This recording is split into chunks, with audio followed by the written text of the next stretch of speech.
Hello friends, welcome to our channel Maisa world. இன்றைக்கி ரொம்ப சிம்பிளாக ரெஸ்டாரண்ட் ஸ்டைலில் ஒரே ஸ்டஃபிங்கை வச்சு 2 டிஷ் எப்படி செய்கிறதுன்னு பார்க்கலாம் வாங்க. அதுக்கு ஒரு கடாயில் 2 டேபிள் ஸ்பூன் எண்ணெய் சேர்த்துருக்கேன். கூடவே பொடியை நறுக்கின 10 பல் பூண்டையும் சேர்த்துருக்கேன்.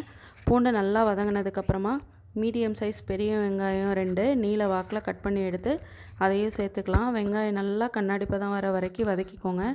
இப்போ அது கூடவே திருவிய கேரட் 3 கேரட் எடுத்து சேர்த்துருக்கேன்.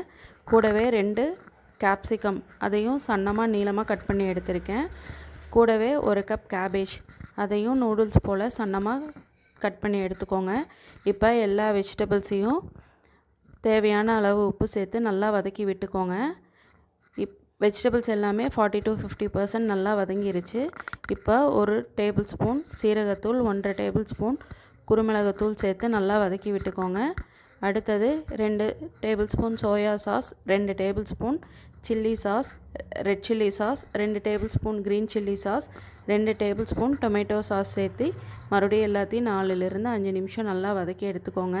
அவ்வளோதாங்க, ரொம்ப சிம்பிளாக சூப்பரான ஒரு ஸ்டஃபிங்ஸ் ரெடி ஆயிடுச்சு. உங்களுக்கு தேவைன்னா நீங்கள் காஷ்மீரி சில்லி பவுடரும் காரத்துக்கு மிளகாத்தூளும் சேர்த்து வதக்கிக்கலாம். இப்போது ஏற்கனவே ரெடி பண்ணி வச்சுருக்க சப்பாத்தியில் இந்த ஸ்டஃபிங்ஸை சென்டரில் வச்சு ரோல் பண்ணி கொடுத்தீங்கன்னா சூப்பரான சப்பாத்தி ரோல் ரெடி ஆயிடுச்சு. குழந்தைகள்லேருந்து பெரியவங்க வரைக்கும் எல்லாருமே இதை விரும்பி சாப்பிடுவாங்க.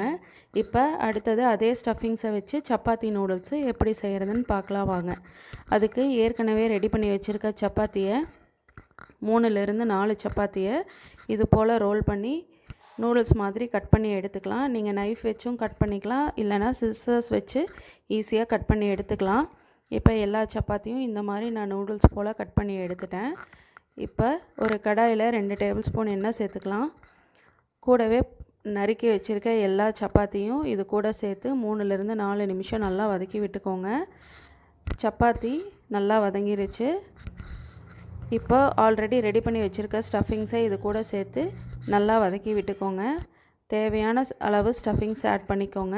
அவ்வளோதாங்க, சூப்பரான சப்பாத்தி நூடுல்ஸும் தயாராகிடுச்சு. எல்லோரும் இதை ரொம்ப விரும்பி சாப்பிடுவாங்க. நீங்களும் ஒரு முறை இதை செஞ்சு ட்ரை பண்ணி பார்த்துட்டு எப்படி இருக்குன்னு கமெண்ட்டில் சொல்லுங்கள். தேங்க்ஸ் ஃபார் வாட்சிங் அவர் வீடியோஸ். Please subscribe.